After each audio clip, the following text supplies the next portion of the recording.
Hey everyone, Draco Magnius here for another episode of Virtue's Last Reward.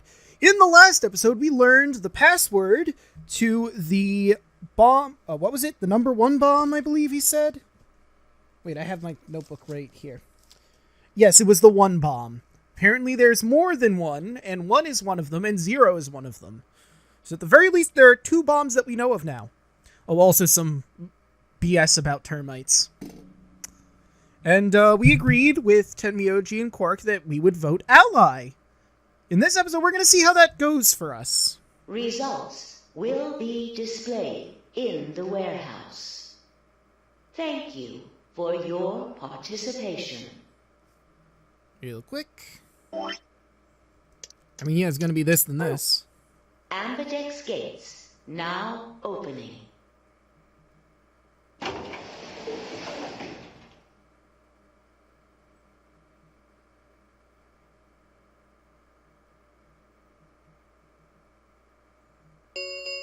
Well, here we go. Results from round 3 of the Ambidex game will now be displayed. I doubt they're going to stick to their word, but hey, we'll see. Please direct your attention to the results screen. If they hit betray, I am so going down the betray line. Okay, reasonable. Oof. Those assholes! I mean, Alice and Phi, they had to hit betray. I don't blame them for that. But Tenmyouji and Quark had literally no reason to hit betray! At all! Fucking assholes. Luna and Clover hit betray. I mean, I guess I understand Luna doing it because she needed points. She was at 1. But unfortunately, that puts Clover over, so Clover and Tenmyouji and Quark are getting the fuck out of here.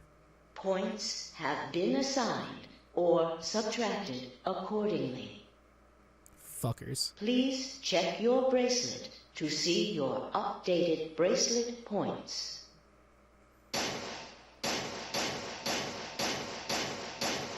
I mean, Clover gets out regardless, I guess. Hey! What the hell, guys? Why'd you betray me? Quark had nothing to do with this. I made the vote. Grandpa. Alright, fine! Why did you break your promise, Tenmyouji? I only promised you one thing. We wouldn't open the number 9 door, even if we got 9 points. What? So, you're not going to leave? Not what I said. Of course we're going to leave. What? Look. See Clover over there? What?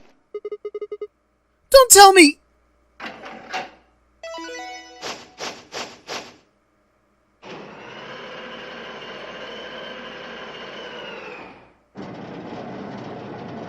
God damn it, Clover. Oh no. That's twice she's walked through.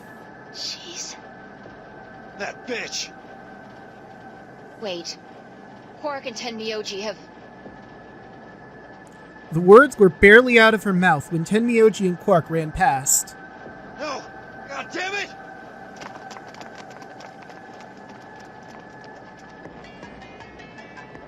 Clover, are you really going to leave? Well, yeah. Why else would I open the door? But why? I'm going to go call the others. So we can capture Zero Senior. Tenmyouji, are you and Quark going too? Yeah. Sorry about that. Sorry, everybody. So Sigma, happy? I kept my promise. Clover opened the door, not me. Fuck you. Like hell I'm happy! That's some shady shit, Tenmyouji! Say so. I have to get out of here, and that's that. Fuck you, Junpei. He's gotta pay for what he's done. He? Zero. You mean you know who Zero Senior is? Yeah. No point keeping it a secret now, I suppose. I know exactly who Zero Senior is. Alright, care to share with the rest of the class? What?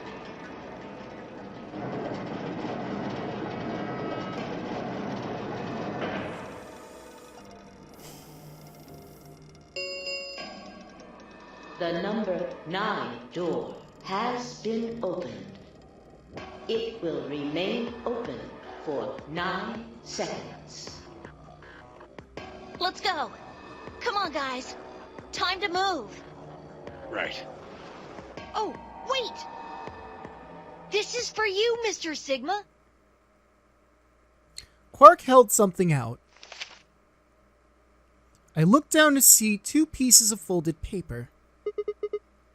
What is this? It's a letter. I wrote it in the director's office before the AB game. I wanted to tell you what kind of guy Grandpa is. So, read it, okay? He pressed it into my hand. See you later, Mr. Sigma. Then he turned and ran toward the door, Tenmyouji and Clover following his footsteps. I was so surprised by the letter, I didn't even try to stop them. Before I could think of anything to say... See you. Goodbye.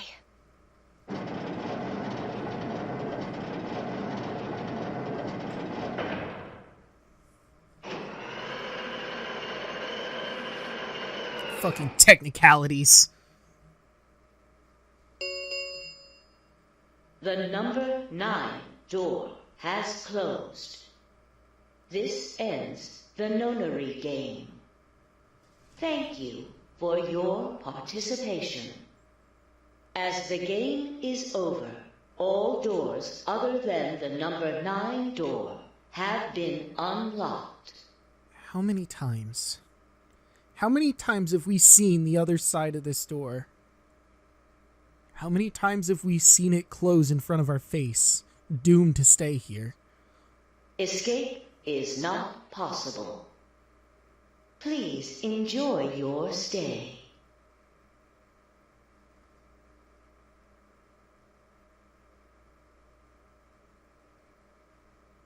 Shit!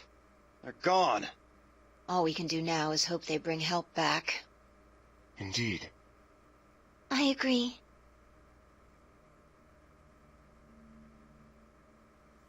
I looked down at Quark's letter and slowly unfolded it.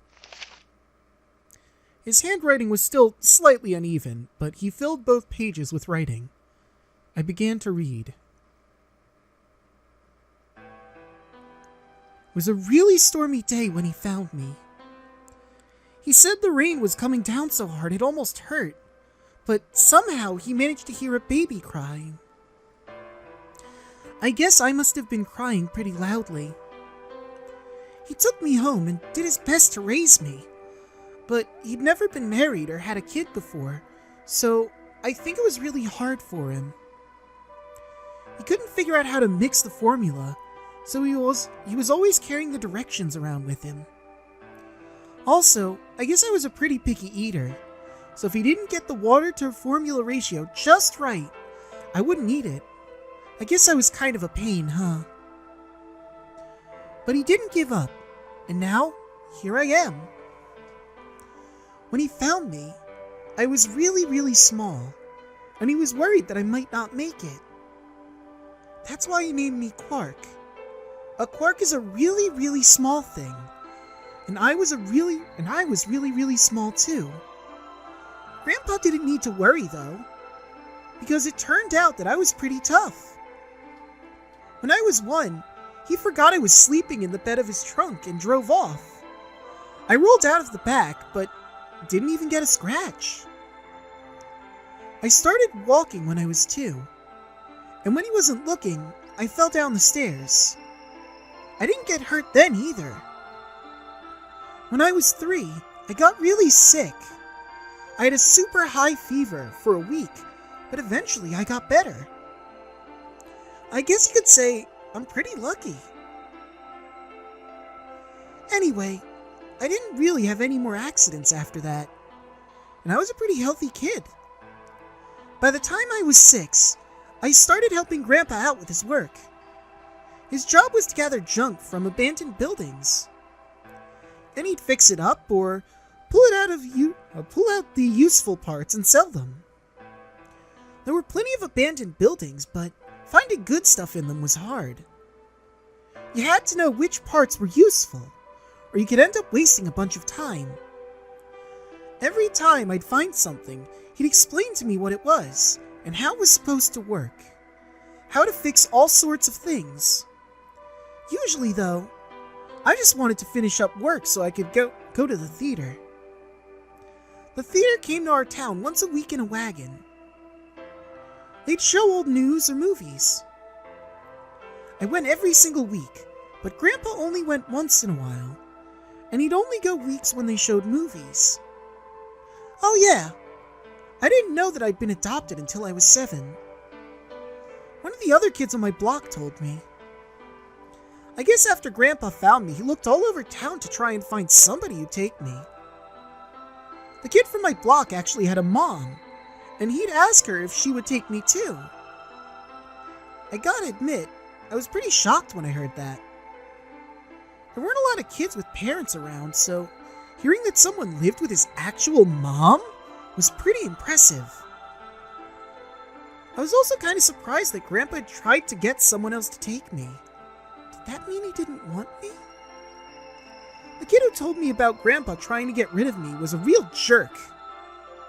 He was totally spoiled, and he'd brag to everyone about how he had a mom. He liked to come up to me while I was working and say stuff like, "Must be hard not having a mother." It never bothered me before, but after I found out Grandpa had adopted me, I started to think that maybe he didn't really want me.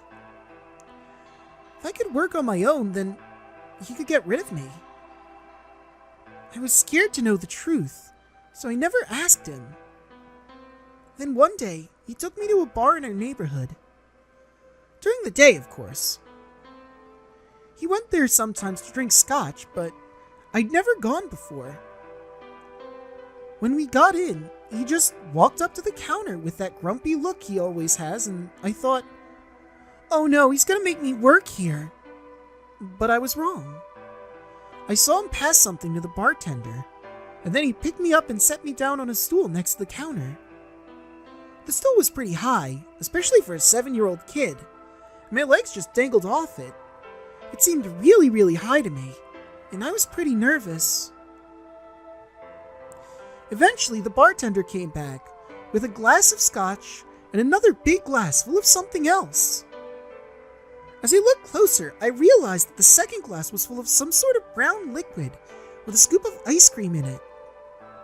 It took me a minute to realize what it was. A root beer float! I'd never seen one before. I was so surprised. Root beer was even more expensive than the nicest alcohol in the bar.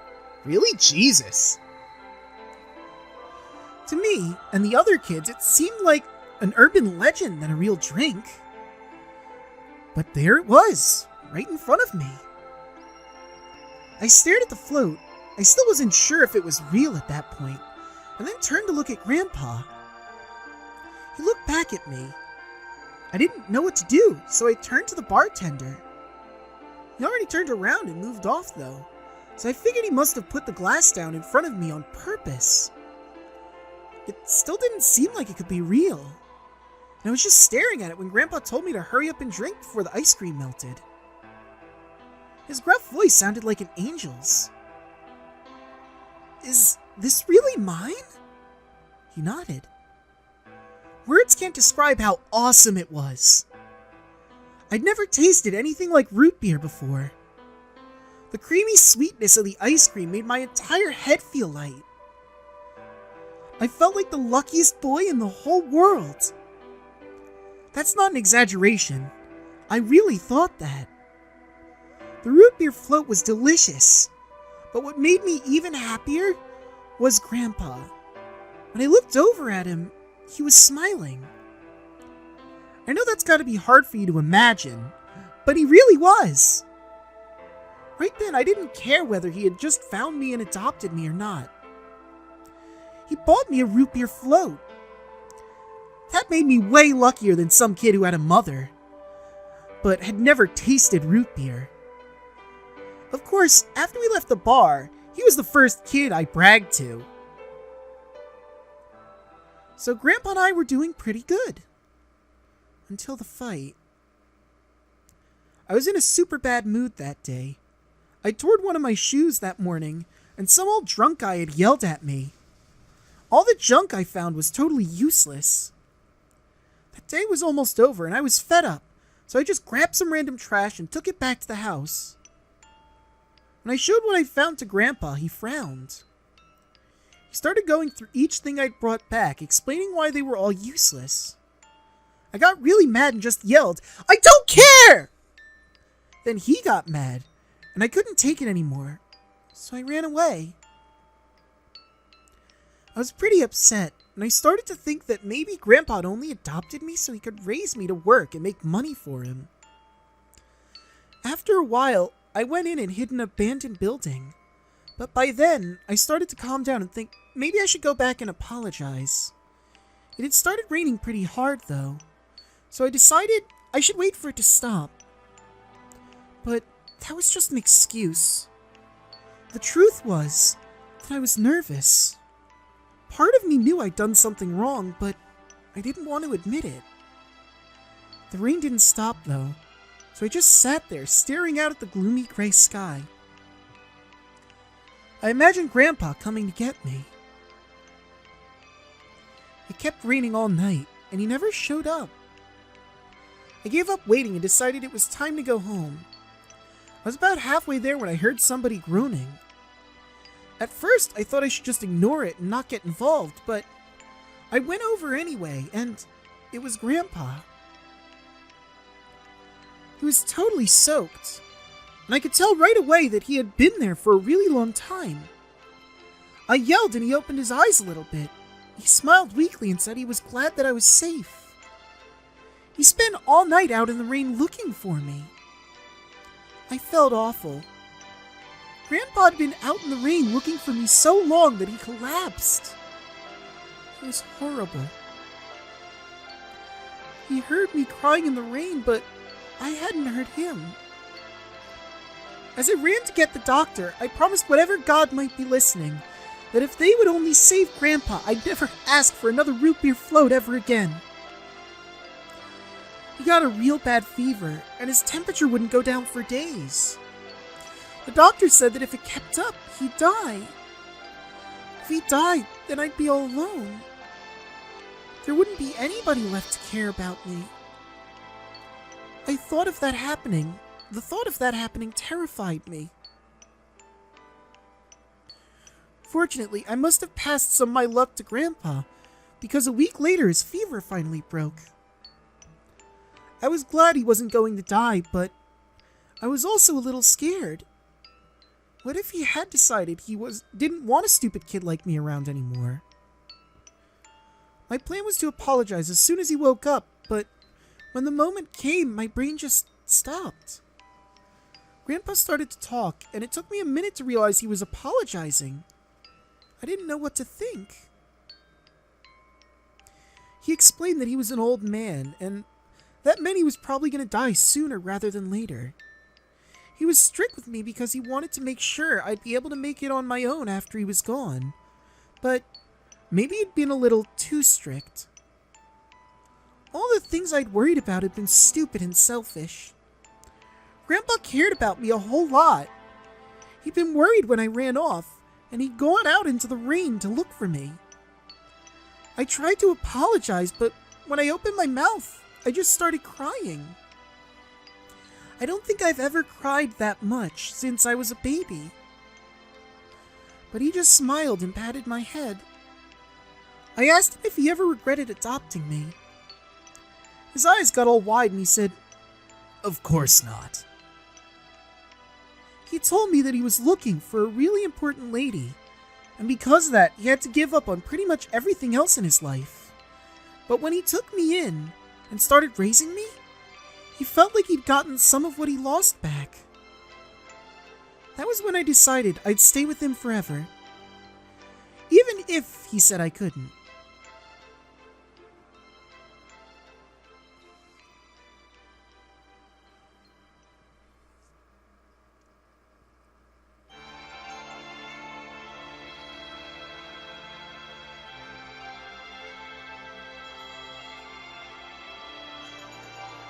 Well, that's that, I guess.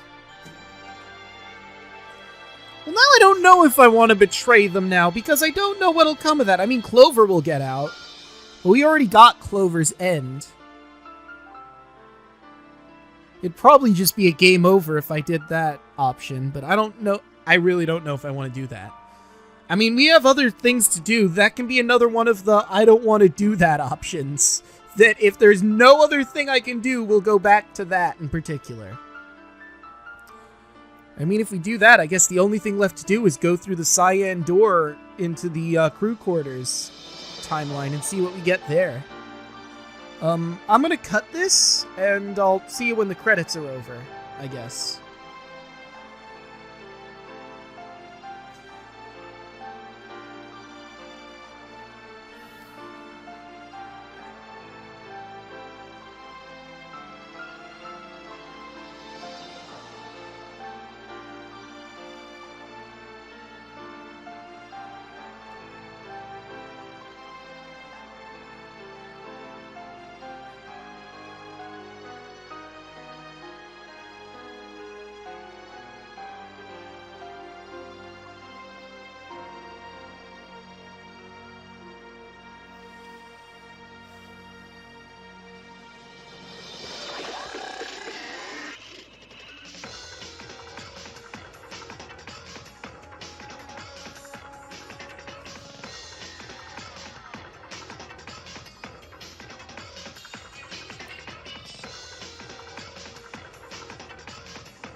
Tenmyouji end.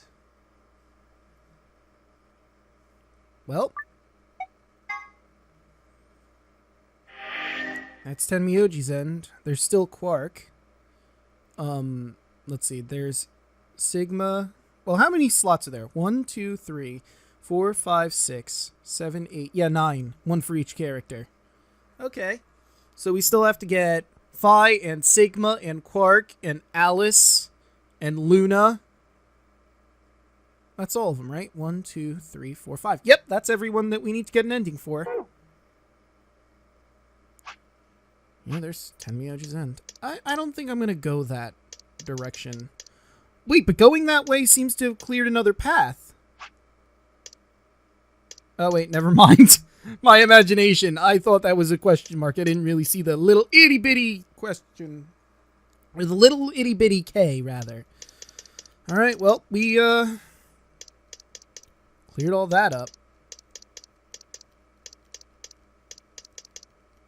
I mean, there's still this. I need to figure out how to get through that lock. Still can't go through this, though, unfortunately. Got a ways to go for that one. Let's see, we have how many unexplored timelines in the other timelines? 1, 2. That one I won't count. Well, technically it's 1 and then 2 over here. Okay, so that's not horrible, I guess. We have 2 unexplored. We've got 1, 2 that are currently out of our reach. And we've still got this whole other timeline all the way over here, the cyan door timeline, that we're going to have to... Huh, I just realized something. Normally, for the other ones, it's ally, betray, and then betray has the long line down. In this one, it's ally that has the long line down. Weird. Now, why is that again? Betray into the CDs. You get one choice at a door. Then you get your door. You get your after. And then there's the AB game. Right, right. That's weird. That's really weird. How it's just like a single straight line of... I guess there's certain people you don't want to go with, so... Or other people don't want to go with, so there's only one option, maybe? And in this one, there's more of a choice in the matter. Huh. Weird. Anyway, with all that said and done, I think we're going to end this episode here. And in the next one, like I said, we'll go down the, Cyan timeline to see what we can pull from there. See you guys then.